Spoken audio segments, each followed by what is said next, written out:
ஏன்னா படத்தோட செகண்ட் ஹாஃபை பொறுத்த வரைக்கும் மணிகண்டன் போர்ஷன்ஸ் நிறைய வரதுனால குரு சோமசுந்தரத்துடைய போர்ஷன்ஸ் ரொம்ப கரெக்டாக இருக்குது. கரெக்டாக அவங்க என்ன சொல்ல வராங்களோ அது அந்த அந்த மீட்டருக்குள்ளே இருக்குது.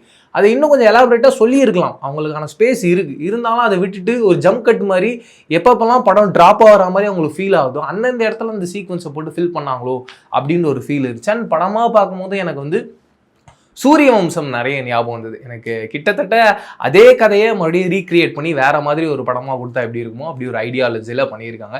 அதை நான் ஃபுல் அண்ட் ஃபுல் மைனஸாக பார்க்கல. பட் இருந்தாலும் அது ஒரு ப்ளஸ் அண்ட் மைனஸ் கலந்த ஒரு பாயிண்ட்டாக தான் நான் அதை பார்க்குறேன். இன்னொரு பாயிண்ட்டில் டுவர்ட்ஸ் எண்டில் எனக்கு அது கொஞ்சம் டிஸ்டர்ப் பண்ணிச்சு. என்னன்னா நீங்கள் எல்லாருமே குட் நைட் பார்த்துருப்பீங்க. அதில் வந்து ஒரு ஆட்டோவில் ஒரு ட்ராவல் ஒன்று காமிச்சிருப்பாங்க. பயங்கர ஃபன்னாக இருக்கும். தொடர்ந்து அந்த ஆட்டோ ஒரே இடத்துல சுற்றிக்கிட்டு என்ன பண்ணுறாங்க, அவங்க அந்த இடத்துக்கு போகிறது எவ்வளோ டிஃபிகல்ட்டாக இருக்காங்கன்னு சொல்லிட்டு ஒரு ஃபன்னான ஒரு விஷயம்.